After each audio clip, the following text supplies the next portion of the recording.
சோலைப்பந்தர்ல ஒரு 15 வருஷத்துக்கு முன்னாடி போட்ட பாதாள சாக்கடை வந்து வேலை செய்யல அப்படின்னு ரொம்ப நாளா தெருவாசிகள்லாம் தொடர்ந்து மாநகராட்சிக்கு புகார் தெரிவிச்சது பேர்ல என்ன பண்ணிருக்காங்கன்னா, புதுசா வந்து பழைய பாதாள சாக்கடை கிணறு சரியா வேலை செய்யல, அதனால புதுசா கிணறு போடுறோம் அப்படின்னு 3 மாசத்துக்கு முன்னாடி வேலையை ஆரம்பிச்சாங்க. வேலையை ஆரம்பிச்சவன் தான் பேரு.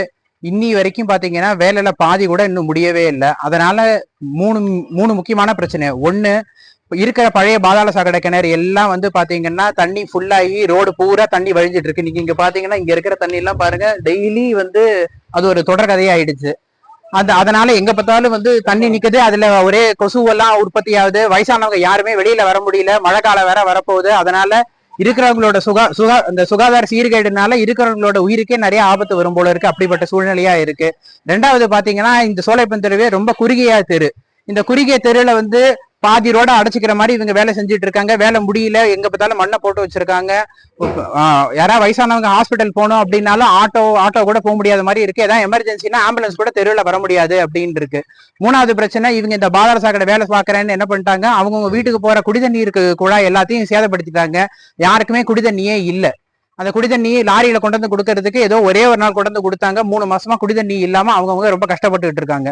தயவு செஞ்சு இந்த வேலையை அடுத்த மழை ஆரம்பிக்கிறதுக்குள்ள, ஏற்கனவே இந்த வெயில் காலத்திலேயே நிறைய மழை பெஞ்சிட்டு இருக்கு, அதனாலேயே ஏற்கனவே தண்ணி தேங்கி கொசு ஜாஸ்தி ஆயிட்டு இருக்கு. மழை பெய்ய ஆரம்பிச்சிருச்சு அப்படின்னா இன்னும் ரொம்ப சுகாதார சீர்கேடு, எல்லாருக்கும் ரொம்ப கஷ்டம் ஜாஸ்தி ஆயிடும். அதனால மழை பெய்யறதுக்குள்ள தயவு செஞ்சு இந்த வேலையை எவ்வளவு சீக்கிரம் முடிக்க முடியுமோ அவ்வளவு சீக்கிரம் முடிக்கிறதுக்கு என்ன நடவடிக்கை எடுக்கணுமோ மாநகராட்சி உடனே அந்த நடவடிக்கை எடுக்கணும்னு கேட்டுக்கிறோம்.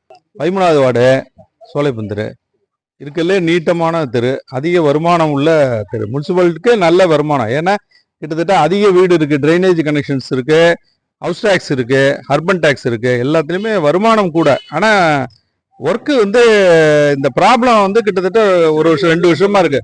2 வருஷமா இருக்கு. 2 வருஷமா அந்த ப்ராப்ளம் இருக்கு. எல்லாம் வந்து பார்த்துட்டு போறாங்க. ஏன்னா ட்ரைனேஜ் வந்து இங்கே மண் காவேரி ஓரமாங்கிறதுனால மண் உட்காந்து போச்சுன்னு அவங்க ரீசன் சொல்றாங்க. ஆனா வந்து அபிஷியல்ஸ் வந்து பார்த்தாங்க. ஆனா மெட்ராஸ்ல இருந்து வந்து அபிஷியல்ஸ் வந்து கன்சல்ட் பண்ணாங்க இது எப்படி போடலாம் என்னன்னு. But work point of view very slow.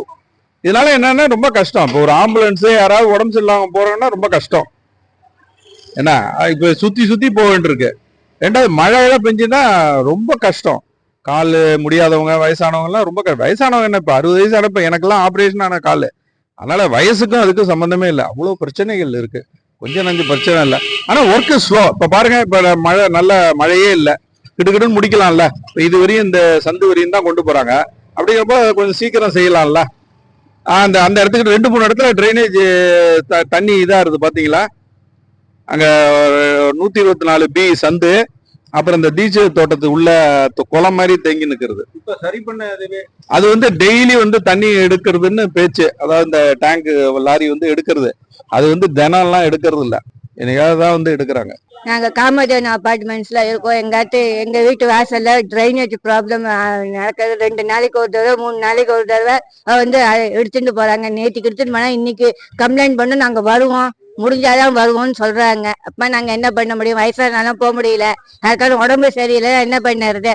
Auto கூட வர மாட்டேங்குது, நடந்து போறதுக்கு கூட ப்ராப்ளமா இருக்கு எங்களுக்கு. நாங்க என்ன பண்ண முடியும்? எத்தனை நாளைக்கு நாங்க பொறுத்துட்டு இருக்க முடியும் சொல்லுங்க. நாங்க